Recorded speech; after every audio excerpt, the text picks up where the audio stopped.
We're going to talk about some heavy shit today. We're going to get into it. We're going to dig deep. We're even going to get, and I'm uncomfortable with this. This is, that I will talk about anything. But there is one thing that I will admit makes me pretty uncomfortable, and that is theology. And we're going to deep dive right into it. And I want to come out swinging. There is one thing that I have noticed in modern society that I believe, and I'm not joking. I'm being serious here. I believe this thing pulls us further from God every day. This is pulling our society further from God, and this thing, I'm not joking, this thing is leaf blowers. I know that there are people within the sound of my voice that are gonna fall into the category I'm about to. What is wrong with you? Now listen, I'm not talking about lawn services. I understand if it's your job to go clean people's lawn, you're like 6 guys in the back of a van, right, with a bunch of equipment. I understand you're gonna use leaf blowers. That's fine, that's understood. What is up with the dudes, because it's always dudes. Have you ever seen a woman using a leaf blower? Dudes, what is up with you? Why can't you stop? Why do you even own this thing? How big is your yard? How many leaves fall? What is it? We're gonna talk, I looked down the list, doing my show prep, I looked down the list, we're gonna talk about theology. So I'm gonna go ahead and lay this on you. I'm gonna put it out there. Prayer is when you talk, I didn't make this up, somebody smarter than me said, prayer is when you talk to God. Meditation is when you listen. Isn't that cute? You can't listen if you're blowing leaves. Look, I will go ahead and admit, maybe I am not speaking from experience here. It is true. I have never personally leaf blown. Maybe I'm missing the boat. Don't knock it till you try it and all that. But I'm out in the woods the other day. I'm just walking around because I'm having a hard time. There's a lot of stuff going on. It's the holidays. And I need to get out. So I go out and I'm walking out there, and since 2017, I've been taking outdoorsmanship seriously. What is that, 6 years now? 6 years. And I remember in 2017, I would go out to the same patch of woods, which is right next to the McMansions, the big fancy cookie cutter developed houses. And I would walk around and there would be this dude leaf blowing all the time in 2017. And it was so pervasive that I actually snuck up in the woods near his house and took pictures of him. And I think I posted it on Instagram at the time with because I was doing like a species list of all the species that I had ever photographed. And it was like, the southeastern leaf blower. So I go out the other day, last week, and I'm standing there in the woods and I'm like, oh, the guy's leaf blowing. Same house, same dude, 6 years later. And I'm walking around and I'm just doing my thing in the woods. I'm taking pictures here and there. And like half an hour has gone by and I'm like, man, he's still going. Like, okay. I mean, he was going when I came in the woods, and I guess he's just got a lot of leaves. I mean, it's the middle of December, so the leaves have been down for weeks and weeks. Okay, whatever. 2 hours later, I'm walking out of the woods because I got shit to do with my life. I'm walking out of the woods. He's still going. What are you trying to drown out? This thing is like 160 decibels. I have hearing damage from too much rock and roll. I went and enjoyed concerts and I have hearing damage. You're giving yourself hearing damage leaf blowing? What is wrong with a couple of leaves in your yard? It can't be that many. It's December. How important is it to get the last leaf out of your yard? God put those leaves in your yard. God himself, writ by his own hand. The divine order of the universe is that you have leaves in your yard, but you've bought a gasoline-powered appliance that causes so much noise, no one around you can have any peace. To practice the Sisyphean task of getting God's leaves out of your yard? Now, I understand wanting to have a nice yard. I don't care. But I can see you want to keep a nice space. Buy a rake. What about your neighbors? What about your family? How horrible are the people you live with that you want to put on a set of earmuffs and go listen to a small engine screaming for 2 hours outside to get away from them? We live in the mountains. People come from all over the world to see our beautiful natural mountains. You bought a house that abuts the woods. It literally abuts the Pisgah National Forest. I just don't understand. Is this your way of getting outside? Or is this you? Is this your inner fat suburban wilderness hero trying to get out? Because if so, you need my channel. My fat suburban wilderness hero is not inner, it's outer. I make everyone look at it. This reminds me of the kids that I knew in college that came to UNC Asheville because it was in the woods. Like they're sitting on the quad and they're like, oh, I just love being out in nature. And that disconnection from your surroundings, that disconnection from, like, what if you just went and stood in your yard for 2 hours? What if you just stood there and listened to the wind and the bare, like, limbs, because there's no leaves? What do you tell your wife? Oh, I'm gonna go out in the yard and blow. What? What are you blowing? But what if you just stood there and you listened to the wind in the trees and you listened to the deer frolicking? And, well, they weren't frolicking because you were leaf blowing. And it goes back to something I read. It was a very astute observation. I can't remember who said it, but the fact that like when you go to the grocery store and you see those people that just leave their shopping carts like willy-nilly in the parking lot, that is proof that self-governance is impossible. Like in the political science realm, you want to see why democracy doesn't work? It's because some people can't be bothered to walk their damn shopping buggy over to the buggy corral. This is why my dream of seeing a society that has a deeper wisdom and is more connected to deeper spiritual truths, this is why that is Gribley's folly, because leaf blowers. This is the Gribley's Folly Sunday Antisocial Hour, that time each week when I smoke my pipe and complain about humanity while answering all of its questions. And if you are a piece of humanity with a question for me, leave it in the comments down below using the hashtag AskGribs. And I am not perfect, but I do have a very good track record of answering any and all questions you could possibly throw my way. Because Les Brady left me a comment that said, hey, enjoy your nice things, I decided that for this video I would not smoke Ashtons Rainy Day, which I opened this week.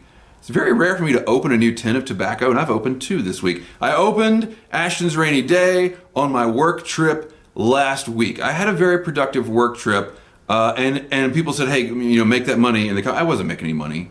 That's not what I do. I'm a self-employed artist. You don't work for money. You work for, I don't even know why I did what I did, but I went and I shot some photos of my dear friend and total weirdo at Rachel Strickland Creative on Instagram. You should go check her out. I'll run some photos over this. We have been meaning to go and collaborate on a creative photo shoot for a while, so I went down to the coast and shot a few photos of her looking very creepy. The first night I was down there, we watched the 1968 Night of the Living Dead, and it kind of set the tone. It was really good to get away. The hustle and bustle of holiday cheer. No, I'm gonna watch a Romero movie, and we're gonna take Swamp Witch photos. Now I'm back. I'm back, and I have got to deal with the holiday. We're getting our Christmas tree tomorrow.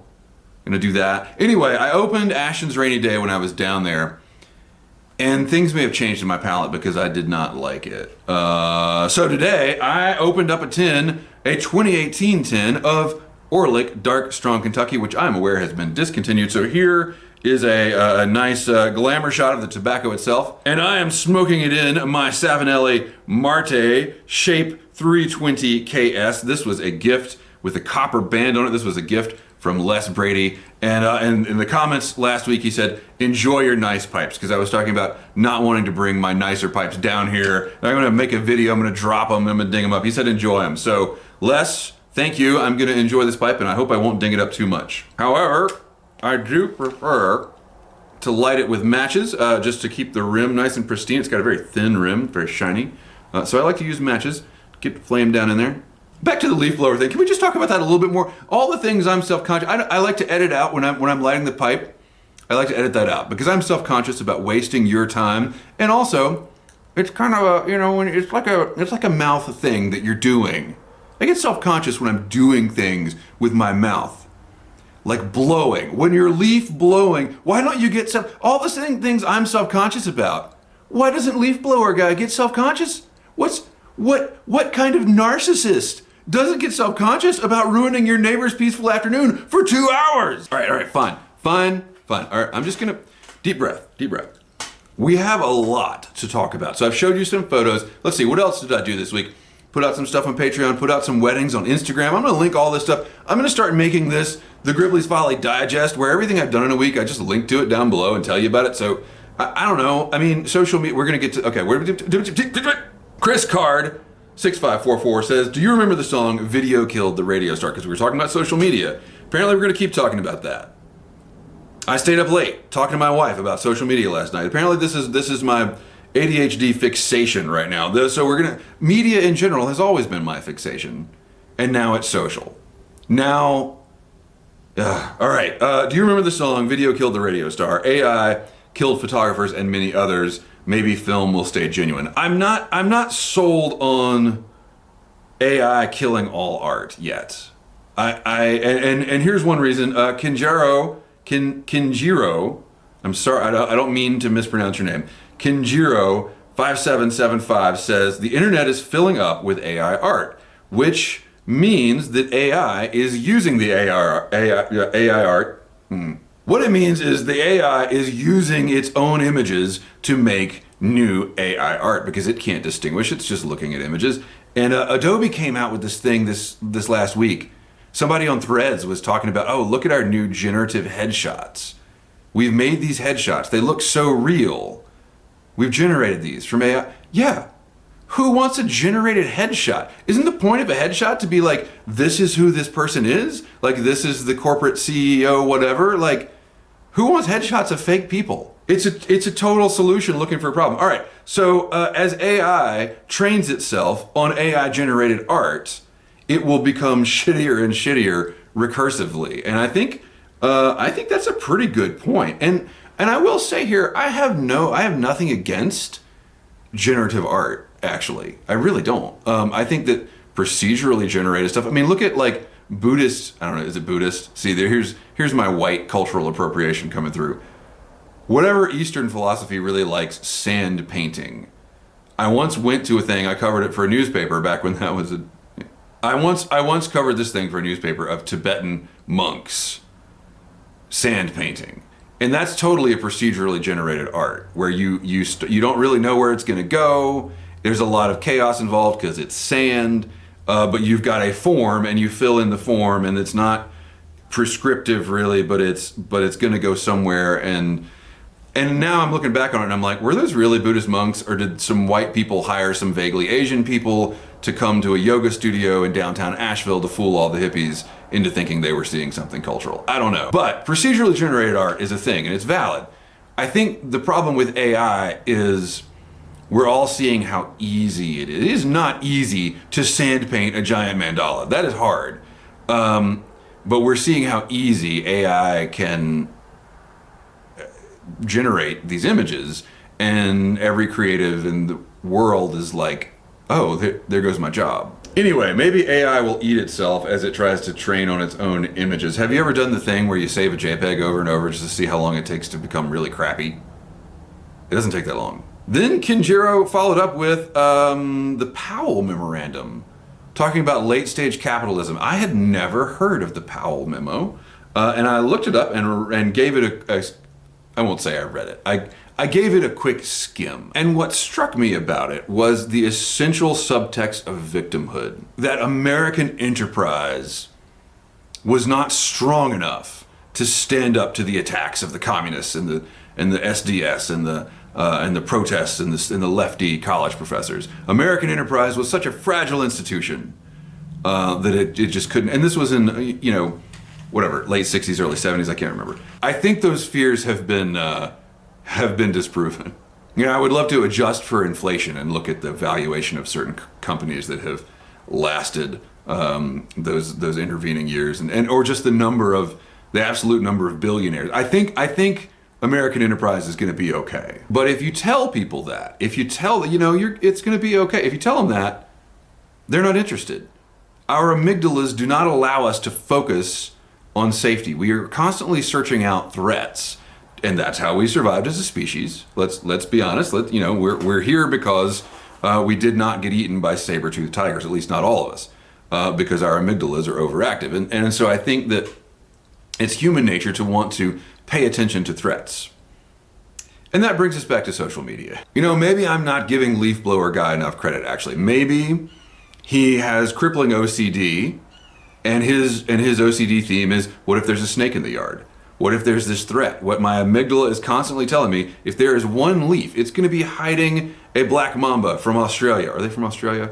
Africa. Where the hell is the black mamba from? The AI summation from Google says the inland taipan Oxyuranus microlepidotus is considered the most venomous snake in the world with a murine LD50 value. I don't know what that means. Where is it? Where does it live? Oh, this is fascinating. The median lethal dose, LD50, of a venom is the dose required to kill half the members of a tested population after a specified test duration.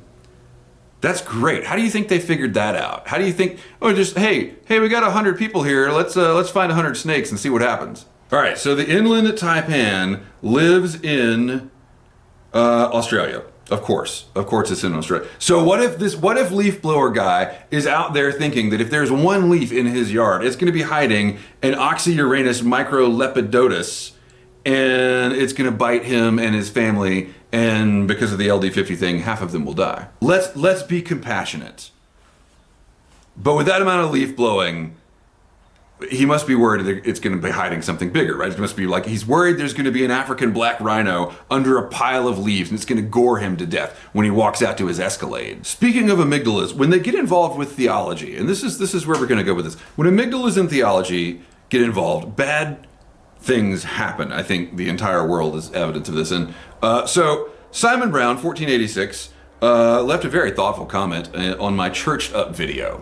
I've gotten so many thoughtful comments on my Churched Up video, and I'm still kind of perplexed because we'll get into it. But like I said in the intro, I'm so uncomfortable talking about this because there are no answers. If there were answers, we wouldn't be talking about it.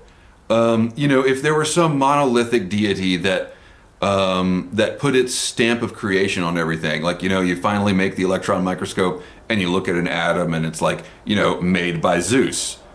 Oh, okay, well now we have an answer. That isn't the case. We're left to search for the answers on our own. And I do not want to be perceived as telling anyone what the answer is. That is not my job. I am not 100%. I can make an unequivocal, I can say for certain, I am not an evangelical. I am not and we'll get into why in a second, but I am not the brand of theist that wants to convert anyone else. But I do appreciate spiritual wisdom from lots of sources.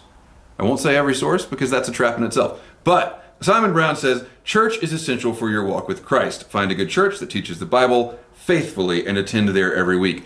I disagree. I know that this will ruffle feathers among my churched up followers here, but that is not true. I'm not saying church is bad. I'm not saying it's funny. A long time ago when my wife and I were looking to attend a church regularly, I emailed the pastor of this church and I said, hey, I'm gonna come talk to you because I want to know what I'm getting into here. I've kind of been burned in the past by people. And there's a lot of people in church. Like, they're everywhere. You ever sit there in church and you're looking around and you're like, I came here for God, but this is mostly people. So I went and I met with the pastor and I sat down and I was like, look, I want you to tell me straight up how much drama is there in this church? Because that's what I don't want any of that. I am not here for that. And he said, oh yeah. Okay, so you have discovered that people are mean and church is stupid. And I was a little taken aback by that. I was like, actually, yeah, I have discovered that in my life. People are mean. Church is stupid. And he says, yeah, we know. We're aware. He spoke about church the way Ben Franklin spoke about democracy. This is a terrible system. It doesn't accomplish half of what we want it to accomplish. But we feel that what is accomplished outweighs all the negatives. And I had to sit with that for a while because I've had some serious negatives from church in my life. And I thought, well, that's interesting. It was very refreshing to hear the minister of the church say that. And so I decided, yeah, I think this is where we want to go. And then we never went because life got in the way. And that was like 10 years ago. The point that I want to make, Simon, is that when you say that any particular thing is essential for your walk with Christ, you set a trap there for people that, for whatever reason, cannot have that thing. Even the phrase walk with Christ. What about people that are disabled? And I know that's not how you mean it, but it's a lot of my church trauma, religious trauma is a thing people talk about. I'm not going to go that far. Church trauma, I will totally own. Comes from this one dumbass friend I had that we would argue all the time, and he was saying that if you don't read the Bible cover to cover, believe XYZ, and go to church every Sunday, or at least, religiously, you're going to go to hell. That these are the three things responsible for salvation. And I just said, what about most of the population for the last 2,000 years that was illiterate and couldn't read the Bible? So it sets up this gatekeeping for salvation that I have come to be very wary of. And so I gravitate now toward and I will say salvation in the lowercase s sense. I don't see, this is why I don't like talking about this stuff. Let's have a disclaimer. We're using Christian terminology because this is what I'm familiar with, because I was raised in the church. So the salvation meaning communion with something greater. When you set up these requisites for it, things get really, really particular, and wars are fought over it. And I just don't think that is the intent of a higher order. I don't think I don't think that's the goal. And Simon, I'm not saying that you. I'm gonna follow this to its logical conclusion. I'm not saying you were arguing for what I'm getting ready to argue against, but I want to go ahead with this. Okay, Gribbs. So church is not requisite. Is the point you're making? Okay, but why not? Why not go to church? Why not? Hey, you're sitting alone in your garage talking to the internet. Why not go make some friends? And I will answer that with two words: Jerry fucking Falwell. Look at the institutions of American Christianity, and look at how these people who judge others for their perceived immoralities fell in line behind a fascist sexual predator. Look at the Falwell story and the pool boy. Look at Jim and Tammy Faye. Look at any and again, being raised in the church and being raised by a minister who did actually have some morals. I heard about this growing up all the time, of my dad being like, this is not good. This is bad. When you want to start talking about walking with Christ, you look at the message of the gospel, and it's Jesus saying for 4 books, throw all that shit out and love God and your neighbor. Let go of these strictures and these laws and the things that your amygdala has gravitated toward to keep you safe from some perceived damnation. Again, small d damnation. It's an anxiety reaction. If you eat shellfish, you're going to go to hell. That sort of thing. This was a man coming along after society had evolved enough that maybe we don't need to worry about these specific rules to keep us in line with our higher order. That's the message of the gospel. Maybe to be human is to be able to let go of the fight or flight response in regards to spiritual matters and actually try to genuinely love each other. And I think that's what's missing from a lot of readings of the of Christ's life, of saying, well, he died to rid the world of sin. Have you looked at the world? So what if, yes, that's one interpretation, but what if another interpretation is, this is how far this man was willing to go. This is how sure he was in his ideals, that he could turn off his fight or flight response. He could turn off his amygdala long enough to be crucified. I can't turn off my amygdala long enough to walk in the woods with the freaking leaf blower guy. So he's literally willing to put himself to death because this is how sure he is in these ideals. I think that's something that is often overlooked. Hot take, Orlik DSK is a delightful tobacco, and I remember saying that this had overtones of red wine. I don't get that these days, but my palate has definitely adjusted or changed or something. But yeah, I'm sorry that this was discontinued. But there will be other good tobaccos until they ban it all and burn us at the stake like the heretics that we are. Little tweak for your amygdala right there at the very end. Thank you so much for watching. It's just to keep you engaged. Keep you coming back next week. Next week! Until then, keep the ends out for the ties that bind. Thank you. Do you guys know that's not from a Johnny Cash song, right? Look that up. Look it up. All right. Thank you for watching. I'll see you next week.